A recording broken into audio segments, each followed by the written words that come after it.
Thanks for tuning in to another video, and today I have the CMF Nothing Watch Pro, and this was introduced in September of 2023, and it was limited to a few countries, and they've expanded since the initial launch, but it looks like the price went up as they expanded. So it was initially $69 in the United States, then it went up to $99, and now I think it's settled at $89. But is it worth it? Well, let's see. So I bought this watch because it was a little different, and I figured if I bought it, then I could review it, and that might help some people decide if the watch was right for them or not. So in this video, I'm going to go over the design, the features, the pros and cons, and my recommendations. So when I get a watch, I usually wear it for several weeks, and then I do a full review on it and show you everything that's all the features that are there and everything that it can do. And then I do another video where I show you how to customize everything and change the settings and set everything up the way you want. But on this watch, there's actually not that much to customize, so I'm just doing the full review and the customization all in one video. Thank you for my subscribers and returning viewers. I really appreciate the support. So let's talk about build quality on this thing. So we got an aluminum frame here. You got one button on the right side with the speaker grill. Got a plastic back. This is where the magnetic pins go to charge the watch. This is your sensors for your fitness tracking. Here's the microphone over here. Then we got nothing on the other side. It does have a 22mm standard band, so you could just do a quick release here and take out this band and put any band that you want on there. But the band that's here, it's a liquid silicone. It's actually very comfortable, no problems wearing it. At the time of this video, this watch does come in 4 different colors, and the band changes and also the frame changes here. So you can get a dark gray frame with a dark gray strap or an ash gray strap. Then you could also get a silver frame with a light gray strap, or last we got this one with the metallic frame and the orange strap. And the watch is actually very light. It weighs about 30 grams. Now, the thing that people would notice here, the height of this is about 47 millimeters. The width is about almost 40 millimeters. But what people would probably notice is the thickness of this. And people complained about this. I don't know. I didn't really find too much of an issue with it. It's a little thick, but I had no problems wearing this to sleep and wearing it all day. It's a very light, comfortable watch, so no issues with that. And actually, I think I got some kind of comments on this because of probably the band and the metal frame here. So people were commenting how nice the watch look. It does look actually fairly sharp. So it is IP68 rated, but there's no swimming sports modes on here. So I never really trust getting the watch fully wet. If you want to give it a go, have at it. So far, I haven't had any issues. It does have a speaker and a mic, and I'll talk more about that in a little bit. It's got the one button over here. This can't be customized at all, and there's no long press on here. So the only function is a quick press. And there's no rotating crown or anything like that. So all your navigation is with swipes on the screen. And it does, like I said, look very sharp. The hardware is actually pretty nice on this. And I'll talk more about that in a little bit. So another great thing about this watch is you can use it with Apple or Android phones. Let's talk about the build quality on this. As you can see on the screen here, this is from the CMF website, and it describes the testing they did here. The button survived 50,000 presses. It survived the 1 meter drop test 100 times. It survived 55-degree Celsius temperature, and I live in the US, so I have no idea if that's impressive or not, but it probably is since CMF is boasting about it. It says the screen was scratched 2,500 times with steel wool, but it doesn't actually say what the screen looked like afterwards. I'm assuming it was still usable, but I'm not sure. They also did do a 48-hour salt spray corrosion test, and again, I assume it survived. It does feel very well built. The hardware does appear pretty nice on this, and like I said, it does look like a premium watch, actually, much more than the price indicates. So I bought mine on Amazon with my own money, and of course I'll leave a link in the description if you want to find it easy and you want to help support the channel. That would be great. But I bring this up is because I bought all my own products, or almost all my own products that I review. So my reviews are still honest. No, just kidding. I'll always give you my honest opinion of the products we review here, no matter how many free things that the companies shower on me. So my goal on the channel is to help you buy the tech that you want and the tech that you'll be happy with, and more so that you know what you're getting before you buy it. And I was probably going to buy all this stuff anyway, so at least now it gives me a slight justification to do it, and I hope the reviews that I do give people some useful information and help them make a decision. Okay, so let's talk about the display here. So it's a 1.96-inch AMOLED display. The resolution is 410 by 502 with a PPI of 332, which is actually pretty good. The resolution I thought on the screen was very good. The brightness on here is 600 plus nits, they say, which is not bad. So inside I had no problems with the brightness, but outside it was still okay for the most part, but if you was in direct sunlight, it was a little tough to read sometimes and it was a little washed out. So a little brighter would have been nice. Just for reference, a lot of smartwatches are, 1,000, 1,500, even 2,000 nits of brightness on some of the new Samsung watches.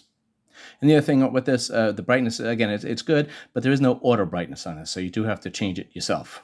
And I'm not sure what the screen glass is made out of, but they don't really tell you and they don't specify anything, so it probably needs a screen protector. But it They did say it survived the steel wool test, right? So I don't know. It does also have some large bezels. So let me show you the watch face here that will show you this. And to change the watch faces, all you do is hold it down just like on any other smartwatch. So let me just show you this watch face here. That gives you an idea of the bezels. So you can see here, kind of chunky bezels on there. But again, not so bad. And most of the watch faces don't have a fill-in like this. Most of the watch faces are like this, where they don't have a background on there. And so then you really can't tell how big the bezels are. So it still looks very sharp, I think. And this is an AMOLED display, and the watch does have an always-on display. So let me just show you that and show you what's available there. We just got to go into display and down to the bottom here. And now you can have the watch face style. That's here. And again, you can see up here there's a bunch. There's about 8 of them. And there's kind of different, slightly different styles here. Nothing tremendous. But it is independent of whatever watch face you have, which is nice. And then you could have it enabled, so you could schedule it so it's basically off at night, when you're sleeping or whatever, or if you don't need it during the day for some hours, you could shut it off, and then you could smart enable it so that when it knows you're sleeping, it will turn it off automatically, which is great. Okay, so I hinted at some basic navigation of the watch. So let me show you what that is. If you swipe down, you get the quick panels here, and this is all of them, six quick panels. You got the Do Not Disturb. You got the brightness here, which is actually pretty nice because you could change it real easy. Just by toggling it, and there's 5 adjustments on there. Again, there's no auto brightness, which is definitely a disappointment. This is the raise your wrist to wake it, and you can toggle that on and off. You got a flashlight, you got battery modes that you can change. This is the settings here. I'll just show you what's available. Basically, not too much going on with this, but that's it. Okay, so let me just show you the text on here and why I don't really like the text feature on this watch. So if you swipe up, you get notifications, obviously. I'm going to blur out the number on the top there, but that's listing the number, and then you can see what you get here. You get 1 line, and you get 3 words. So that's not really giving you a lot of information. And sometimes if you get text from companies and things like that, that first line is just telling you, who they are, basically. So don't have really any information with this. So now after you tap it once, you get 3 lines. And you can see here, what you got here, that you only got 3 words per line, basically, and not even. So basically you got 9 words on your full text message. So that really is not a lot at all to get any kind of information, I think. So typically I get the text on the watch and I get the notification, but it really doesn't give me any information. So I have to reach my phone and, kind of see if it was important or what's going on here. Then the other thing is, obviously you can't respond to any of these texts. So if you did need to do something with it, you would have to access your phone to do something. So there's no pre-canned messages on here, no quick toggles, nothing that you can respond back to somebody. So that's definitely kind of lacking, making the text notification feature really not all that helpful. Then if you swipe to the left, you're going to get your widgets here, and let me go through them. This is all there is. So I'll go through here. That's it, and then this is actually the phone call here, and then you get back to your watch. And you can access the phone menu just by swiping that way. But that's all. Now, these widgets, you can't adjust, you can't move them, you can't delete them, you can't add them. There's really nothing you could do with them, so that kind of stinks. And then if you hit the button here, we get into the apps. And again, these apps are also pretty basic here. So let me just show you something here. If we swipe over, this is my activity. So if I tap it, if I swipe up, nothing happens. There's nothing there. But if I go into my apps and find the activity, right here, let me just click this. Now, if I swipe up, I get more information, which, they should have that available where I just swipe over here and I should be able to get that, but I can't. But it's available, so I don't know why they don't toggle it on so I could just do this right from the widget, and I got to go into the app drawer, which is kind of silly. So like I said, hitting the button here, you get into the apps, and then if you hit the button back, you go into the home screen. So for the specs, I couldn't find what the actual processor is that's on here, the RAM or anything like that, but I haven't had any stutters or any freezes or performance issues at all with the watch, so I could say it's paired nicely to whatever software it's using. It has Bluetooth 5.3 on here, but there is no Wi-Fi, and as I said before, it is IP68 rated. Let's talk about the battery, because sometimes these budget watches, the saving grace is the battery that they have. So the battery size on here is not overly impressive. It's 340 milliamps, but CMF says with regular use, you should get about 13 days. In my testing, I got about 7 to 10 days with it. And if you do heavy use, CMF says you should be getting about 11 days. And, I could probably clock that in about 5 to 7 days.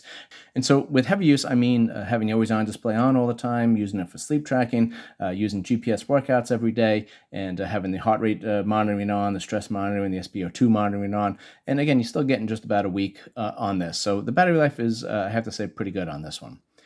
There's also a battery saving mode where you can get 45 days, but not too many people use that, I don't think. The charging time is, as most other watches, it seems, about 2 hours. The big con is you still need a proprietary charging cable here, a USB-A. This is what comes in the box here, and then the charging pins, which, if you forget this with you when you go away or something like that, you might be okay, but if you go away for a long time, you might have a dead battery. So the watch does have built-in GPS on here, which is nice. It uses 5 GPS satellite positioning systems. And for me, the GPS actually locked very quickly, and I thought it was very accurate. I tested it to other smartwatches, and then I also tested it kind of just going out of my way a little bit, and it actually picked up my position very well. It doesn't have NFC or Wi-Fi on here. It does have a 24-hour monitoring of your heart rate, your SpO2, and stress, though. So this is the CMF app that's on your phone, and I just wanted to show you this quickly. I'll go into a little more detail in a few minutes here.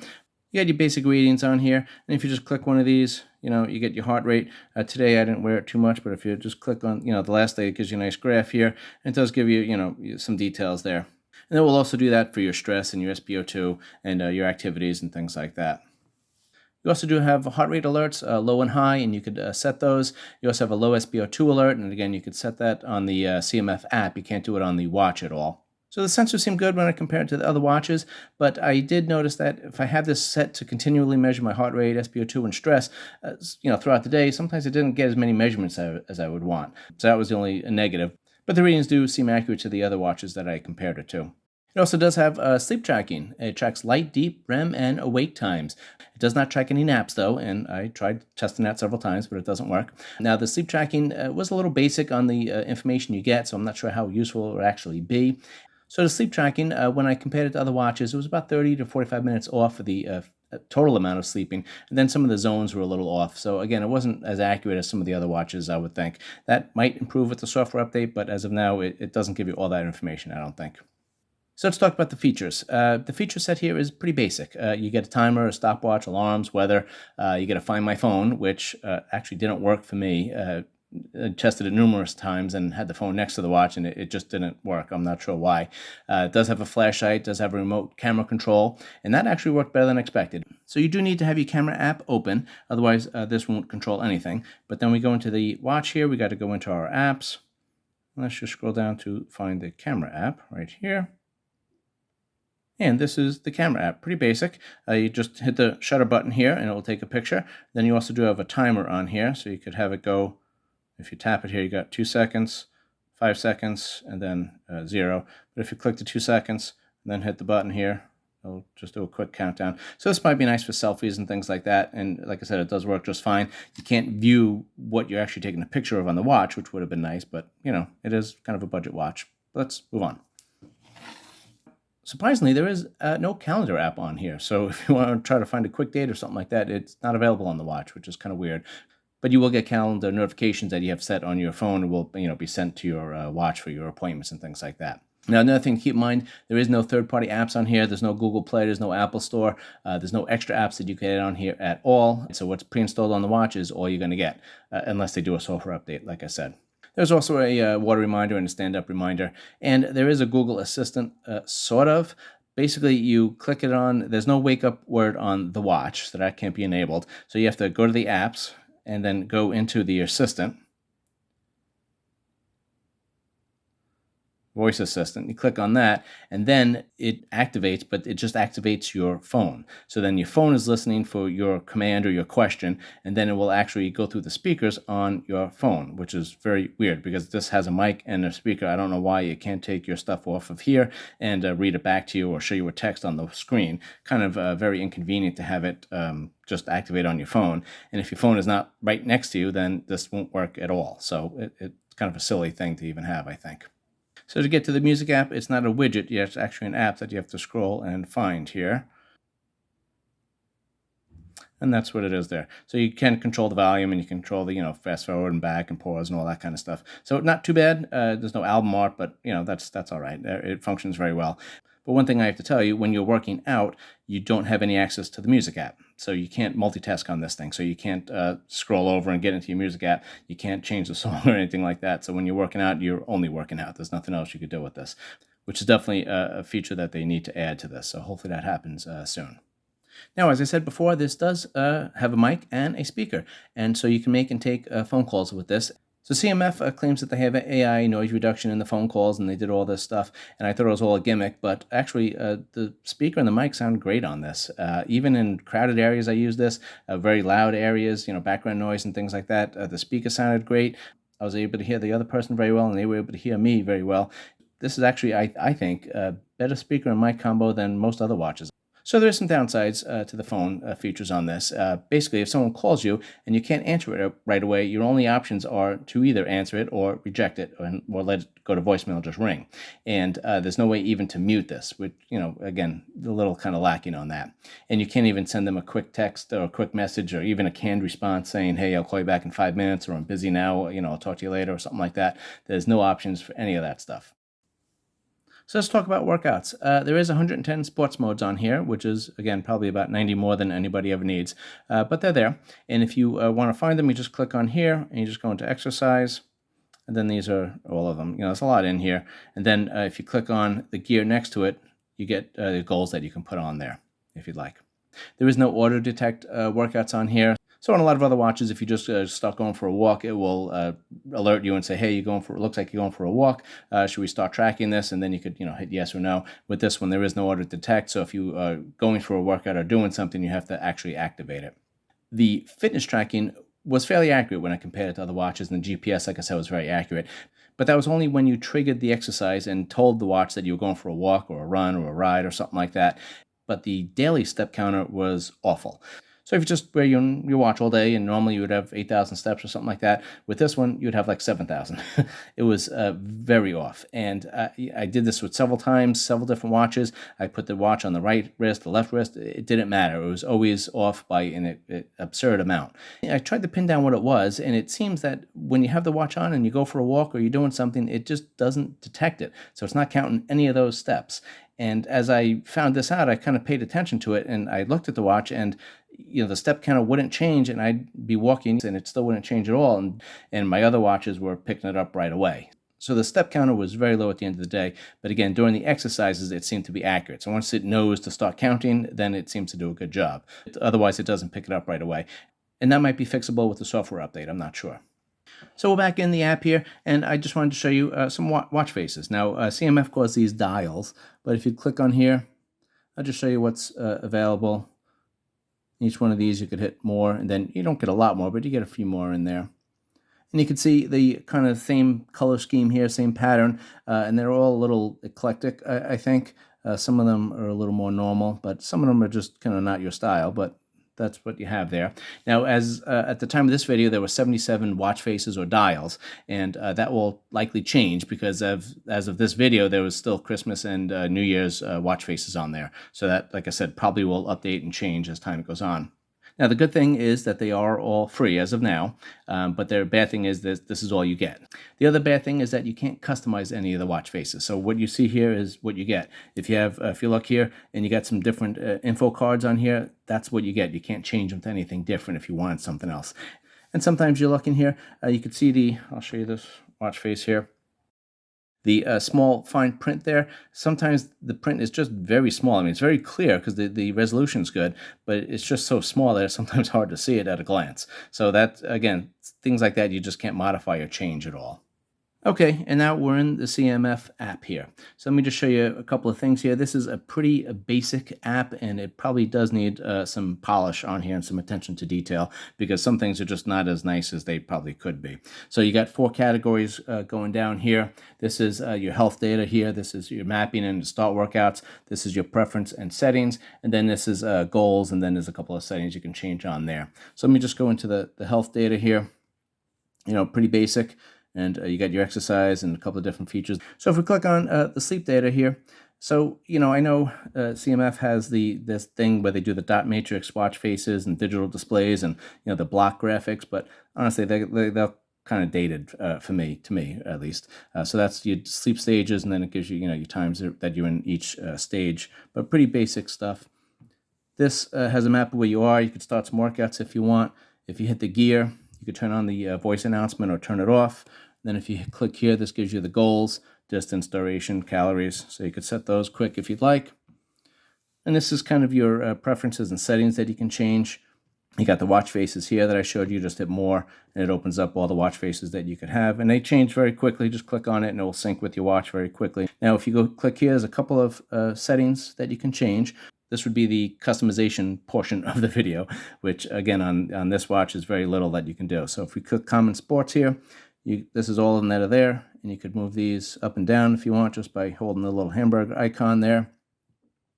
And then you could see all the different workouts that are there. Then if you go to notifications, again, you've got to turn on the app if you want a notification from it. But the other thing you have to make sure is that you do turn on the CMF watch. This was off by default for some reason, but you have to turn that on, otherwise you won't be getting any notifications. And then you could show messages when it's locked. And then again, you go through your apps and then click on the ones that you want to get notifications from. Call reminder, pretty self-explanatory. Contacts, if you click here, it will go through all your contacts and sync with your watch. I didn't do that. Then we got the health monitoring. This is where you could do some things. So we got the heart rate monitoring. Let's click on that. And again, you could turn this on and off, and then you could change these things. So you got the resting heart rate and low resting heart rate alerts, and then high activity heart rate alert. And you just hit the gear, and then you can pick the time that the beats per minute that you want a warning about. Then we got the SpO2 here. Same thing, on and off. And then we could do, what level you want to be concerned about, or you want to get notified about at least. Then auto stress, same thing here, just toggling it on and off, nothing too exciting there. Then we got the water reminder and stand-up reminder that, again, you could toggle as you want to. You got an alarm here that we could set. Then we can go into more.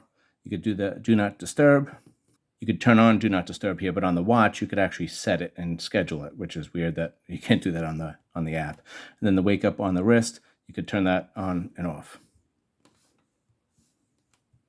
That's it for that. So the only thing you can really do here is check for updates. And then you click the little gear here, and you can change a couple of things there, but nothing too exciting. So let me just go into the settings real quick and just show you what's available. This is the quick toggles that I went over. And then this is how you change the watch face. The apps, you could change to a grid view or a default view. Then we got the display and brightness. Again, a couple of basic things that we can change there. And then we got the always on watch face that you can change. Sounds, pretty self-explanatory there. Then we got the do not disturb. And this you could actually schedule, which is nice because there is no auto sleep mode or anything like that on this watch. So you would have to schedule the do not disturb. But if you schedule that when you're going to sleep, then you won't get woken up with notifications, and it also will shut off when you flip your wrist, the screen doesn't go on. So that's nice. The haptic, you can change that, the language. Then we got the system menu. Let me just click that. And those are a couple of things you can do. So again, a pretty basic watch here. So this is the time of the video where we're going to talk about the pros and the cons, and I'm going to give you my recommendations. So the pros on the watch. So the watch actually looks sharp, and it feels like it's built very well. It looks like it's made out of high quality material here, and it looks like it's put together very well. The software is kind of the limiting factor on this, but I have gotten like 3 or 4 updates on this since I've had it, so that's kind of good. Most of the things have been just bug fixes. There really wasn't any changes in the features or anything like that, but hopefully that's coming. And CMF is supporting their product, which is nice. And the battery is very good on this, so you should be getting a week to 10 days on a charge on this, which is great. Again, the mic and the speaker work very good on this. The raise to wake works very good. So I had the always on display on, but honestly, it almost never was useful because every time I even glanced at my watch, it would turn on. So the raise to wake works very good on this, better so than some premium watches, honestly. The camera control, I don't really use it, but if you're into that kind of thing, it did work very well, and the only thing you need to do is make sure you open up the app on your phone before you use it. I haven't noticed any stutters or freezes or reboots or anything like that on the watch. It seemed to be working very well, and the other pro is that it does work with Android and Apple, which is great. Okay, now we got to get into the cons, and honestly, there's a lot of them, unfortunately. I hate to say it. So there's no particular order on these, so I'm just going to kind of go through them so you know what to expect. You can't store any music on the watch, and you can't pair buds or anything like that. It does have built-in GPS, but you can't leave your phone at home. You need to take it with you, basically, for listening to any kind of music. There's no NFC on here, which I wouldn't expect for the budget watch, but there is no auto dimmer, which I would have really liked. There is no barometer or compass, and again, for a budget watch, I don't expect those things, but I'm just letting you know that it's not there. The software is very limited. You can't add any apps on this, so whatever is pre-installed is all you're going to get, which is unfortunate. Now, a big con is that it frequently disconnects from the phone. And it happened to me every morning. And I wore this for sleep tracking, and the phone is right by my nightstand, like 3 feet away. And every morning I wake up and it was disconnected. So you would have to open up the CMF app and reconnect the phone. Now, that's not the worst thing, but sometimes you don't realize that it's disconnected because it doesn't notify you at all, whereas other watches do. So you don't get notified that you don't have a connection with your phone, and then you're missing notifications and phone calls and calendar events and everything else that you might want. And by the time you realize it, it might be throughout the day and you missed everything.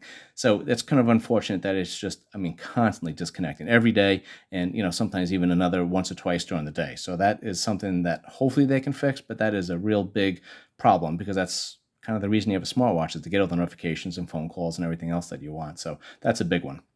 Another one is there's no keyboard on here, and there's no way to even make a pre-made text that you can respond to someone. So when someone calls you, there's no way to notify them, hey, I'll call you in 5 minutes, or I'm busy, or I'll see you later, or whatever. Your choices are answer the phone or not answer the phone, or let it go to voicemail and let it keep ringing. So that's a little disappointing. The Find My Phone feature on this did not work at all for me, and I tested that several times.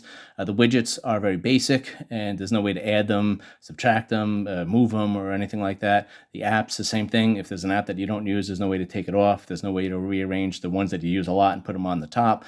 So very limited as to what you can do with that. But hopefully that's something they can fix with software updates. I don't know. I told you about the text notifications, and they're very limited, and they're not all that useful, honestly, because you see a text and you just kind of get a couple of words of the text, so you really don't have an idea what's going on. And so I'm always reaching for my phone to check the text and see if it's something I need to respond to or listen to or whatever. Another thing is sleep tracking is pretty basic, and it's not as accurate as some other watches, so that's a little disappointing. Exercise data seem to be good once you activate it and tell the watch that you're going for a run or something, but daily step counts were way off on this thing. So they were, really tragically off, which is terrible. There's a limited option of watch faces. There's not as many as I would like, and there's no customization or adjustments of any kind on the watches. There's no multitasking on this, so as I said, if you're working out, you don't have access to your music widget, and you also can't run a stopwatch in the background or something. Whatever's on the screen is what is being worked on. There's no multitasking at all. So there's no tap to wake on this, which happens a lot on budget watches. So you either have to raise your wrist to turn it on, or you have to hit the button. It's not such a big deal on this one because the raise to wake, it works flawlessly. I don't think I've ever had an issue where I raised the wrist and it didn't turn on. So what are my recommendations on this one? So this is a basic budget watch, but it is actually priced a little outside the budget range. This watch I saw up to $99 in the US, which is a little more than what you're getting, I think. For the $69, that might be worth it. It might be good for someone who wants a simple watch, that there is not a lot of features on here. There's not a big learning curve. There's not a lot of customizations you can do, and there's basically no way to screw it up or change your settings and make a mistake on this. You basically just put it on and use it, no problems. And it's a very small learning curve on this because there's not that many features. But I really can't recommend it. I think there's better watches than this price range, and I'm going to have a few videos coming up where I'm comparing this to the competition. That's coming soon, and then you'll see some better watches that might be available for you. But if you really like the design on this thing, and you can deal with the cons I listed, and you have faith that the company is going to maybe give some meaningful software updates in the future, then you can take a chance, especially if you get a good price on it. But otherwise, I'd probably hold off until you see some actual updates on this, or wait until the second generation of the watch. I think that might be a better idea. So stay tuned for some more videos where I show the comparison of this against some other watches in this price range, and I hope this review was helpful for you. If it was, please consider subscribing and liking. If you have this watch, let me know your experience and what you thought of it. Thanks for watching. I'll see you on the next video.